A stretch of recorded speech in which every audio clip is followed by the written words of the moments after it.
Hi everybody, welcome to my YouTube channel Dr. Srinivas Medical Concepts and my FB page Dr. Srinivas Concepts.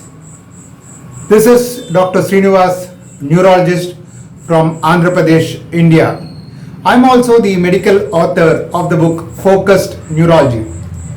Today we are going to discuss a very exciting topic, the brainstem anatomy, the orientation of the brainstem,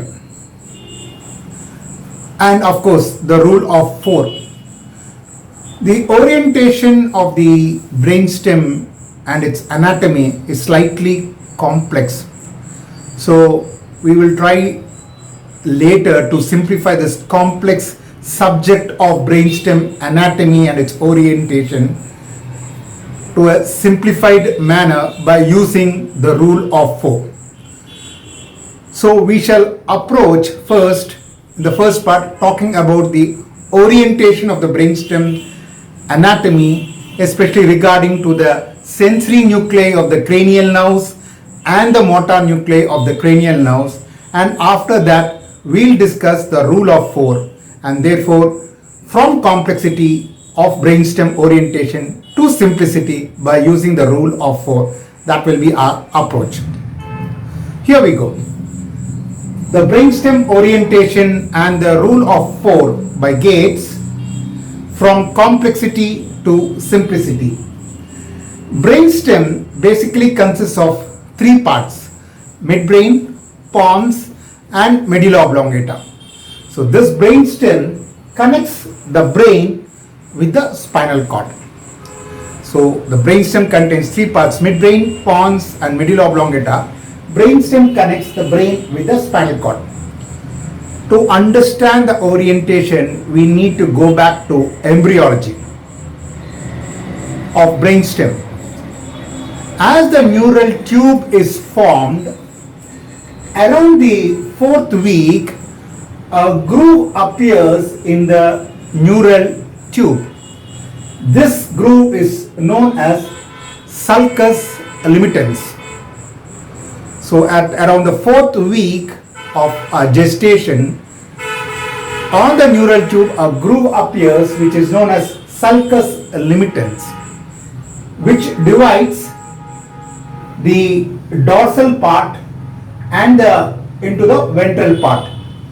The dorsal part is known as alar plate, which is basically sensory, and the ventral part is known as basal plate, which is basically motor.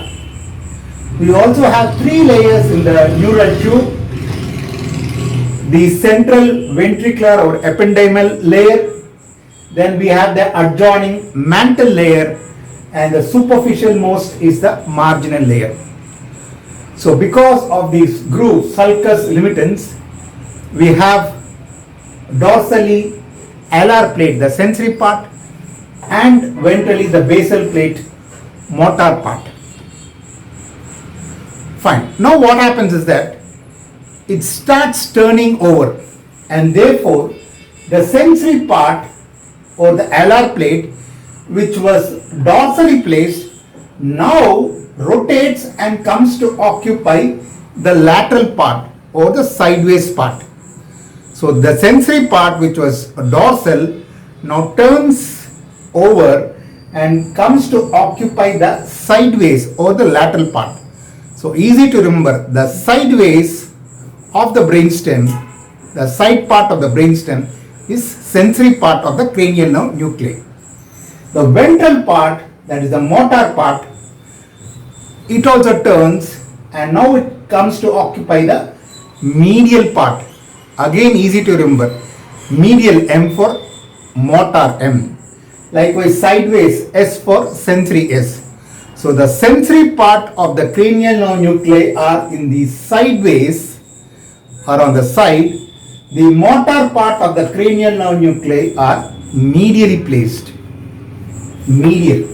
So here we have the basal plate, the motor, which is medial, and the alar plate sensory, which is placed sideways. Right. Now there are three important components of the motor part of the cranial nerve nuclei, and there are four important components of sensory nuclei of the cranial nerves. Now let's see the motor nuclei of the cranial nerve, the three important components. The first component is the general somatic efferent. All the motor are known as efferent and all the sensory is known as afferent. Motor is efferent, E. Sensory is afferent, A. So first we have is the general somatic efferent, GSE. It innervates skeletal muscles derived from myotomes. So it innervates skeletal muscles. So basically they are extraocular muscles and the tongue muscle. So the extraocular muscles are 3, 4 and 6 and the tongue is 12. So the 3, 4, 6 and 12 cranial nerves are the medial most. We have the motor cranial nerve nucleus. The 3, 4, 6 and 12 now becomes the medial most. These are the cranial nerves, the nuclei which supply the somatic myotomes, extraocular and tongue muscles. Fine. So the 3, 4, 6 and 12 nerves, extraocular and nerve supplying the tongue. The second is the parasympathetic, general visceral efferent, parasympathetic. Basically we have 3, 7, 9 and 10 nerves. The third nerve is the Edinger-Westphal nucleus. The seventh nerve is superior salivatory nucleus. The ninth nerve is inferior salivatory nucleus. And the 10th nerve is dorsal motor nucleus of vagus. And the last and the third component of the motor nuclei of the cranial nerve are special visceral efferent to muscles of brachial and visceral arch. So these are all the rest of the cranial nerve, that is the 5, 7, 9, 10 and 11. So 5, 7, 9, 10, 11. That's why they go laterally and therefore the 7th nerve has to wind around the 6th nerve and come. Because 7th nerve is displaced laterally. So here again a very easy to remember from complexity to simplicity. The medial most cranial nerves are 3, 4, 6 and 12 nerves. They are divided by 12 into equal parts. 12 by 3 is 4. 12 by 4 is 3, 12 by 6 is 2, 12 by 12 is 1. So all the cranial nerves which are divided by 12 into equal parts are medially placed. The cranial nerves which are not equally divided by 12 are laterally placed, sideways amongst the motor nuclei of the cranial nerves. That is 5, 7, 9, 10, 11. They cannot be divided by 12 into equal parts. So this is about the motor nuclei of the cranial nerves. So we have three components: general somatic efferent, that is the 3, 4, 6, 12 nerves. We have the general visceral efferent, that is parasympathetic, 3, 7, 9 and 10. And third we have the special visceral efferent to the brachial arches muscles, visceral muscles, that is 5, 7, 9, 10, 11 cranial nerves. This is all we need to know about the motor nuclei of the cranial nerve, the three important components. They are medially placed. Motor is placed medially. Amongst the medially placed motor, the 3, 4, 6, 12 are the medial most and 5, 7, 9, 10, 11 are laterally placed. That's why 7th nerve arches around the 6th nerve and then comes. Right. Now let's go to the sensory nuclei of the cranial nerves. The sensory nuclei of the cranial nerves are placed sideways on the side. Here we have four important components. The first is the special sensory afferent. It is for the lateral lemniscus. It is to do with the hearing and balance. That is 8th nerve. So we have the special sensory afferent, the lateral lemniscus to do with the 8th nerve, that is hearing and balance. The second component is the general sensory afferent, GSA. This is to do with the 5th nerve, the trigeminothalamic tract. The fifth nerve again has got three components. The first is the mesencephalic component, which is for the proprioception of the muscles. The second is the chief sensory nucleus. This is for the touch and pressure. Third, the spinal nucleus of the trigeminal nerve for pain and temperature. So the trigeminal nerve has got three important components: the mesencephalic for proprioception, the chief sensory for touch and pressure, and the spinal nucleus for pain and temperature. So this is trigeminal thalamic tract, fifth nerve. So as I said in the beginning of my lecture, the motor cranial nerve nucleus medially placed. The sensory nucleus of the fifth nerve especially is placed sideways. Sensory nucleus S for S, placed sideways. The third component is for taste, that is the special visceral afferent, SVA. This is subserved by the 7th, 9th and 10th, the tongue, the taste sensation, through the central tegmental tract. And the fourth component we have the general visceral afferent. The general visceral afferent sensations from the viscera, that is the 9th and 10th cranial nerves. So this is all about the sensory nuclei of the cranial nerve. So we have the special sensory afferent for 8th nerve. We have special sensory, general sensory afferent for the 5th nerve, special visceral afferent for taste, and general visceral afferent for 9th and 10th. I've been discussing the motor nuclei of the cranial nerves, sensory nuclei of the cranial nerves. Now, in this next part, I am going to integrate the motor nuclei of the cranial nerves with that of the sensory nuclei of the cranial nerves and the tracts, motor tracts and the sensory tracts, by a very simple, easy but fascinating rule, the rule of 4 as suggested by Gates. So if we know this rule of 4, a very simple, easy but fantastic rule, we can know everything about brainstem. Very easy to remember all these complex structures. So the complexity of the brainstem is made into simplicity with just a simple rule, the rule of 4. Now in this part we will see what this rule of 4 is as suggested by Gates. According to the rule of 4, there are 4 medial structures or midline structures which begin with the letter M. So 4 medial structures, they begin with the letter M. Medial midline structures beginning with the letter M. M for M. Likewise we have 4 sideways structure which begin with the letter S. Sideways for S. S for S. We have 4 cranial nerves in each part. 4 cranial nerves in medulla oblongata, 4 cranial nerves in pons, 4 cranial nerves in the midbrain and above. And finally, amongst the cranial nerves, few cranial nerves are divisible by 12 which are medially placed, few cranial nerves are not divisible by 12 which are laterally placed. That's it. If you understand these 3 basic concepts of the rule of 4, it is very easy to approach a brainstem lesion. A clinical approach to brainstem pathology becomes very, very easy. Now let's see what these 4 medial structures which begin with the letter M. The first one is the motor pathway, the corticospinal tract. The motor pathway corticospinal tract is medially placed.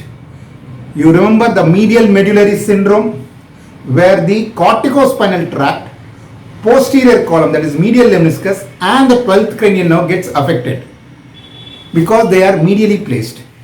Only the 12th nerve gets affected, the other cranial nerves are laterally placed, and the motor tract, corticospinal tract, gets affected because it is medially placed. In fact, a common lateral medullary syndrome known as Wallenberg syndrome does not produce hemiplegia because the Wallenberg syndrome affects the lateral part of the medulla oblongata, but the corticospinal tract, the motor tract, is placed medially. So M for M, motor pathway, that is the corticospinal tract, is placed medially. The motor tract, corticospinal tract, is placed medially. As I just gave the example in the medial medullary syndrome, The 12th nerve, motor tract, corticospinal tract, and medial lemniscus gets affected. That is the posterior column. Medial lemniscus, posterior column also gets affected. Again, M for M. So there are two M's which I've just seen is medial lemniscus and motor tract. The third M is medial longitudinal fasciculus, MLF. Again starts with the letter M. Medial longitudinal fasciculus connects third nerve, fourth nerve, sixth nerve with the eighth nerve. Because of these connections only, we can move eyes in different directions, and when our head also moves, the eyes can move in the opposite direction because of this tract, medial longitudinal fasciculus, which connects third, fourth, sixth with the eighth nerves. And finally, the last M is the motor nuclei and the nerves. Here I said the motor are medially placed and sensory nuclei are placed sideways. So motor nuclei of the cranial nerves are medially placed, and therefore the motor nuclei and the nerves are medially placed. So M for M. So what are the structures which are placed in the medial part, midline? 4 M's.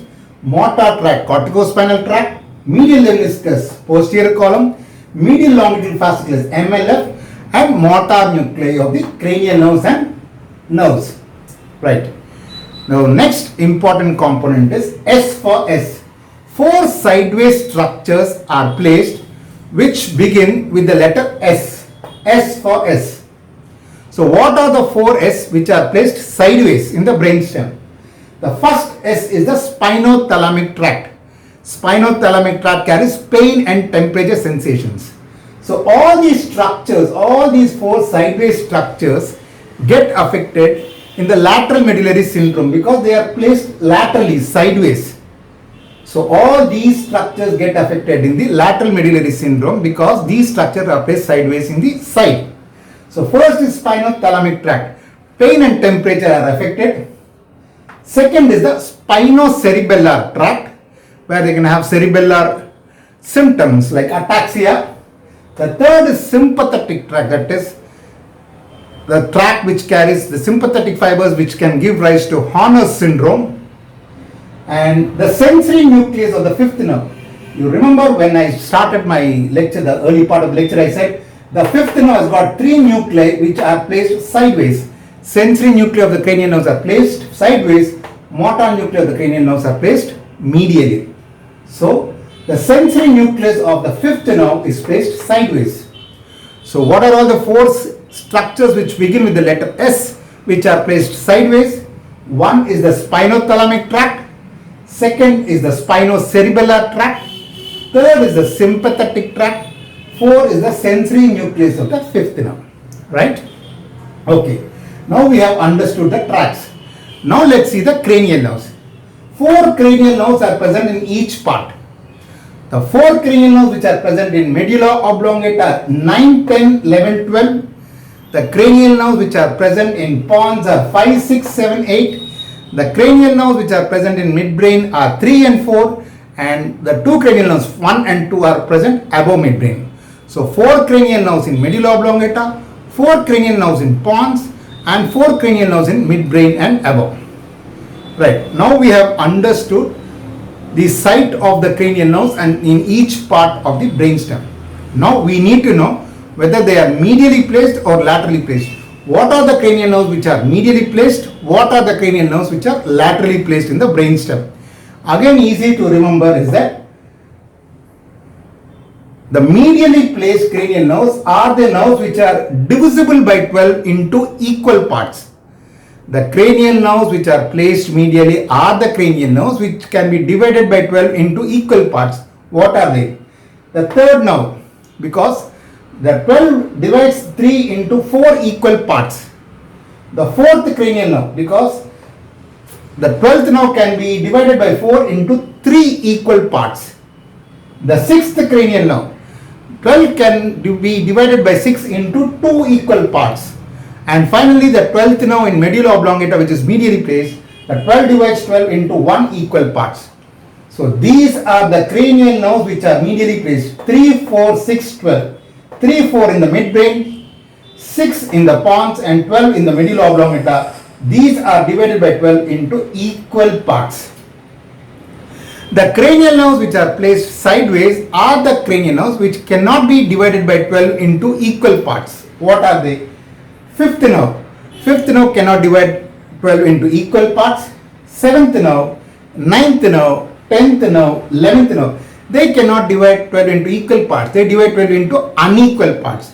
So the cranial nerves which cannot divide 12 into equal parts are the nerves which are placed laterally, namely 5, 7, 9, 10 and 11. The cranial nerves which can divide 12 into equal parts are the nerves which are placed medially, 3, 4, 6 and 12. So though the brainstem appears complex, we can make it simple by following this rule of 4 as suggested by Gates. So this is the orientation of the brainstem anatomy. With application of the rule of 4, we have gone from complexity to simplicity. I have enjoyed giving this lecture. I hope you have also enjoyed listening to my lecture. If you have any suggestions or comments, please post to my YouTube channel. And of course, please like and subscribe my YouTube channel, Dr. Srinivas Medical Concepts, and my FB page, Dr. Srinivas Concepts. Thank you. Bye.